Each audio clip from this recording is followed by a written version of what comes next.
నమస్తే, నేను మధు.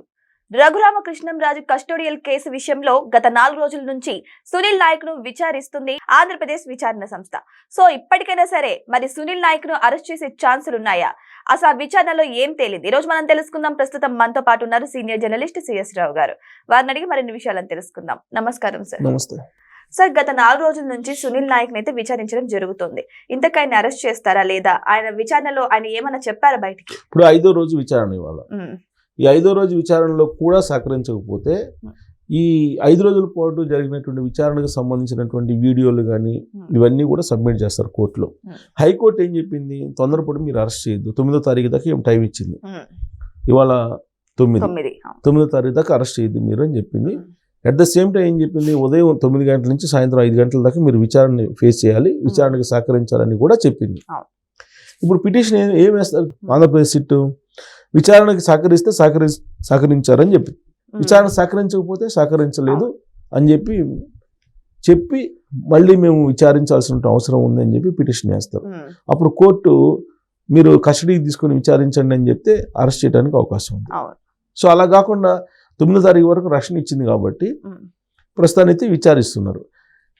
ఆ రోజున నేను చెప్పింది కూడా అదే. ఎప్పుడు హైకోర్టులో పిటిషన్ వేసినప్పుడు కూడా వైఎస్ఆర్ కాంగ్రెస్ పార్టీకి సంబంధించినటువంటి కొన్ని ఛానల్స్ ఏమన్నాయి అంటే ఊరట లభించింది సునీల్ నాయక్కి అని చెప్పారు. ఊరట కాదు, విచారణకు హాజరు కామని చెప్పి హైకోర్టు చెప్పింది. విచారణ అధికారులకు కూడా అదే కదా కావాలి. ప్రత్యేకించి ఆయన అరెస్ట్ చేయాలని చెప్పి వాళ్ళకైతే ఉండదు కదా, కక్ష ఉండదు కదా. విచారణ అధికారులకు ఏముంటుంది? ఆ సంఘటనకు సంబంధించినటువంటి పూర్తి వివరాలను రాబట్టాలి. ఆ రాబట్టినటువంటి వివరాలతో షార్ట్ షీట్ వేయాలి. కోర్టులో తమ వాదనలను బలంగా వినిపించాలి, బాధితుడికి న్యాయం చేయాలి. ఇదే ఉంటుంది విచారణ అధికారులకి. ఎవరికైనా సరే అరెస్ట్ చేయాలని కోరికలు ఉండవు.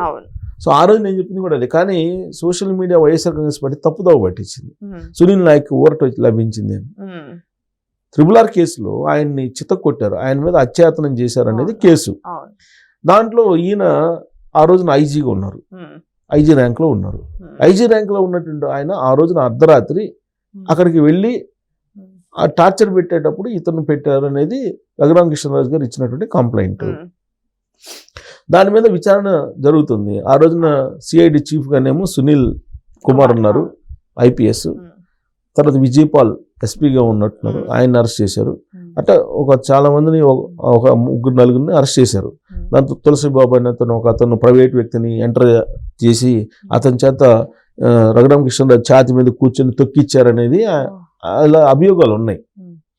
రఘురామకృష్ణరాజు గారిని కూడా పిలిచి ఆ సీనరీ కన్స్ట్రక్షన్ చేసి ఎవరు తొక్కుంటారు ఏంటి అనేది కూడా ఆయన ఐడెంటిఫై పీరియడ్ అని పెడతారు. అది కూడా నిర్వహించారు విచారణలో భాగంగా. విచారించినప్పుడు ఆయన చెప్పారు, ఇన్ని కేజీల బరువు ఉండే మనిషి, ఇంత ఎత్తు ఉండే అవకాశం ఉంది, ఇలా చెప్పారు. అయితే ఆ రోజు రాత్రి ఈయన కొట్టేటప్పుడు ఒక వీడియో తీశారు. ఆ వీడియో ఎవరికి చూపించారు, ఎందుకు తీశారు అనేది ఆయన ప్రశ్నిస్తున్నారు రఘురామకృష్ణరాజు గారు. ఇప్పుడు అది బయటికి రావాలి. ఇప్పుడు అది బయటకు వస్తే కనుక ఈ కేసు మొత్తం విచారణ ఫైనల్ అయిపోయినట్టే. ఇప్పుడు అది బయటికి రావాలంటే ఎవరు చెప్పాలి? ఆ రోజున ఐజీ ర్యాంక్లో ఉన్నటువంటి ఆఫీసర్ అక్కడ ఉన్నారు టార్చర్ పెట్టేటప్పుడు అనేది ఆరోపణ. ఆ మేరకు వీళ్ళు విచారిస్తున్నారు. 4 రోజుల నుంచి ప్రతిరోజు దాదాపు 50 నుంచి 60 క్వశ్చన్స్ వేస్తుంటే వీటిలో 2-3 తప్ప ఆయన అన్నిటికీ మౌనంగా ఉంటున్నారు అని చెప్పి సిట్ చెప్తున్నట్టు వస్తున్నటువంటి న్యూస్. ఇప్పుడు పర్టికులర్గా 4వ రోజు అడిగినటువంటి క్వశ్చన్స్ ఏంటి అనేది మీడియాలో వచ్చినాయి. ఏంటి క్వశ్చన్స్ అని అంటే, మీరు ఆ రోజున టార్చర్ చేసేటప్పుడు ఆయన అరిసేయడా లేదా, అవి వినపడ్డా లేదా మీకు? ఇప్పుడు మీరు నాకు తెలియదు, నేను గదిలో లేను అని అన్నారు. గది పక్కన నేను పక్కన ఆఫీస్లో కూర్చున్నానని చెప్పారట. పక్కన నా ఛాంబర్ ఉంది, నా ఛాంబర్లో కూర్చున్నాను, నేను ఆయన ఉండే గదిలోకి నేను వెళ్ళలేదు అని చెప్పాడంట. ఓకే, వెళ్ళలేదు. మరి అంతకుముందు విచారించినటువంటి కొంతమంది ఉన్నారు కదా నిందితులు, వాళ్ళు చెప్పిన మాట ఏంటి? మాకు అరుపులు వినపడ్డాయి అని చెప్పారంట. వాళ్ళు చెప్పింది. మరి వాళ్ళకి వినపడినప్పుడు మీకెందుకు వినపడలేదు అని చెప్పి ఒక క్వశ్చన్. పక్కనే ఉన్నారు కదా మీరు, మీకెందుకు అరుపులు వినపడలేదు? ఓకే, ఆయన మౌనం. సో రెండో క్వశ్చన్ ఏంటి? ఇంపార్టెంట్ క్వశ్చన్, ఆయన ఎంపీ ఆ రోజున వైఎస్ఆర్ కాంగ్రెస్ పార్టీ ఎంపీ పైగా. మరి ఆయన్ని ఎంపీని మీరు హైదరాబాద్ నుంచి తీసుకొచ్చి మీరు సిఐడి ప్రాంతీయ కార్యాలయంలో అక్కడ పెట్టేసి విచారణ సెల అక్కడ పెట్టేసి గదిలో పెట్టేసి మీరు ఎలా ఆయన కామ్గా ఉన్నారు? మీ సీసీ ఫుటేజ్ ఉంటుంది, సీసీ కెమెరాస్ పెట్టాలి కదా. సీసీ కెమెరాస్ ఎందుకు పెట్టలేదు? సీసీ కెమెరాస్ పెట్టించాల్సిన బాధ్యత అవుద్ది ఐజీ అధికారిగా మీకుందిగా. పక్కన రూమ్లో ఉన్నారని మీరు చెబుతున్నారుగా, మరి ఎందుకు పెట్టలేదు? సీసీ కెమెరాలు ఎందుకు పెట్టలేదు? ఇత కీలకమైనటువంటి ప్రశ్నలు వేస్తే ఆ కీలకమైనటువంటి ప్రశ్నలన్నిటికీ దాదాపుగా ఆయన కామ్గా ఉన్నారు, దాటవేసే ప్రయత్నం చేశారు. మిగిలిన కొన్నిటికి సమాధానం చెప్పారంట.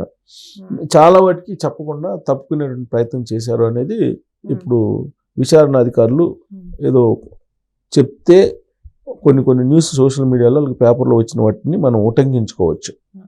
కాదు సార్, ఆయన వైసీపీ ఎంపీ కదా, సో వైసీపీ ఎంపీని వాళ్ళే ఎందుకు టార్చర్ చేస్తారు? దానికి కారణం ఏంటి? జగన్మోహన్ రెడ్డి గారు చేసేటువంటి ప్రజా వ్యతిరేకమైనటువంటి విధానాలని ఈయన రచ్చబండి అనేటువంటి కార్యక్రమం ద్వారా సోషల్ మీడియాలో రోజు వ్యతిరేకంగా ప్రచారం చేసేవాళ్ళు. వ్యతిరేకంగా అంటే ప్రజా వ్యతిరేక విధానాల మీద ఆయన ప్రశ్నించేవాళ్ళు. ఆ ప్రశ్నించడాన్ని జీర్ణించుకోలేకపోయారు ఆ రోజు ఉన్నటువంటి ప్రభుత్వ పెద్ద. ఆ కారణం చేత ఈయన్ని టార్గెట్ చేశారనేది కదా మొత్తం. ఆయన మీద ఉన్న రఘురామ కృష్ణరాజు గారి అరెస్ట్ వెనక ఏం జరిగింది అనేది మొత్తం ఇదే. సో దాంతో ఆ రోజున ప్రతిపక్ష నాయకుడిగా బలంగా వైఎస్ఆర్ కాంగ్రెస్ పార్టీలో ఉన్నప్పటికీ కూడా ఆయన వయసే ప్రజల్లోకి వెళ్ళింది. అధికార పక్షంలో ఉన్నప్పటికీ కూడా ప్రతిపక్ష నాయకుడిగా అన్నట్టుగా వెళ్ళింది వాస్తవంగా చెప్పాలంటే.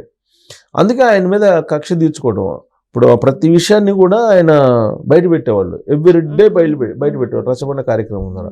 ఏమవుతుందని తెలిసి కూడా ఆయన ధైర్యంగా బయట పెట్టారు.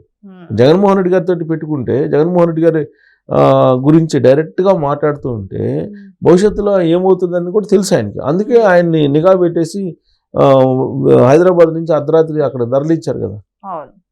ఒక ఎంపీ అయ్యి ఉండి, ఆయన ఎంపీఏ యాక్చువల్గా.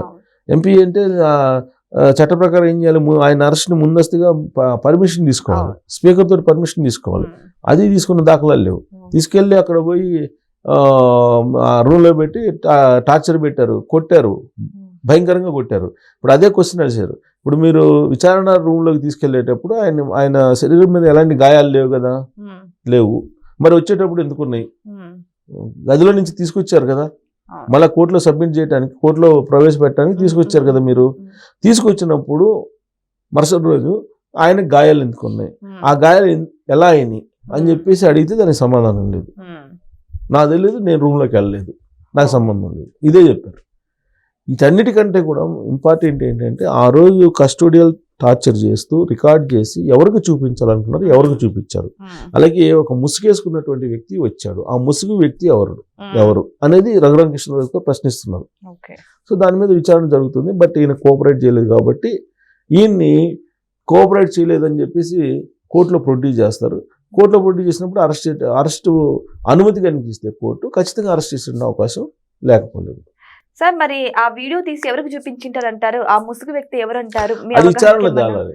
ఇప్పుడు రఘురామ కృష్ణరాజు గారు చెప్తుంది ఏంది, అనుమానం వ్యక్తం చేస్తుంది ఏంది, జగన్మోహన్ రెడ్డి గారు చూపించడానికి వీడియో కాల్ చూపించారు, ఆయన అక్కడ సంతోషపడ్డాడు అనేది ఆయన చేస్తున్నటువంటి ఆరోపణ. అది నిజమా అబద్ధం అనేది విచారణ అధికారులు తేల్చాలి. మరి ఆ ముసుగు వ్యక్తి సార్, ఆ ముసుగు వ్యక్తి ఎవరంటే జగన్మోహన్ రెడ్డి గారికి సలహాలు ఇచ్చేటువంటి సకల శాఖ అని చెప్పి అంటున్నారు. ఆయన అంటే ఆరోపణలు చేస్తున్నారు. ఆరోపణలే కానీ ఇవి మనం చెప్పలేం కదా. వాళ్ళు రఘురామ కృష్ణరాజు గారు చెప్తున్న మాటలనే చెప్తున్నాం మనం. అది విచారణలో తేలాలి ఎవరు ఏంటి అనేది. విచారణలో తేలితే కానీ మనం నిర్ధారణగా చెప్పలేం. అప్పటి వరకు మనం ఏంటంటే వాళ్ళు చెప్తున్నట్టు ఆరోపణలనే మనం ప్రస్తావించడం తప్ప మనం నిర్ధారించేటువంటి అధికారం కూడా మనకు లేదు కదా. సో కాబట్టి విచారణలో తేలాలి ఇవన్నీ. అది తేల్చమని చెప్తున్నారు రఘురామ కృష్ణరాజు గారు. కానీ ఆన్సర్ చేయట్లేదు. చేయాలి, చేయకపోతే మళ్ళీ కోర్టుకు పెడతారు. మాకు కోఆపరేట్ చేయలేదు, మనం మా కస్టడీకి ఇవ్వాలి, మీ కస్టడీ తీసుకోవాలంటే అరెస్ట్ చేయాలంటారు.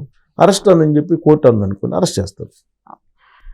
సో ఏదేమైనా సరే గత కొద్ది రోజుల నుంచి సునీల్ నాయక్ ను విచారిస్తున్నప్పటికీ కూడా ఎటువంటి ఆన్సర్స్ మాత్రం బయటికి రావడం లేదు. మరి ఈ ఆన్సర్స్ చెప్పకపోవడం వల్ల మరి ఇదంతా కూడా ఆయన అరెస్ట్ కు దారి తీసే అవకాశాలు ఉన్నాయంటే అవునని ఎక్కువగా సమాధానాలు వినిపిస్తున్నాయి. మరి వెయిట్ చేసి చూద్దాం ఆయన ఆన్సర్ చేస్తారా లేకపోతే నిజంగానే అరెస్ట్ కు గురవుతారా అనేది. Thank you so much. Thank you.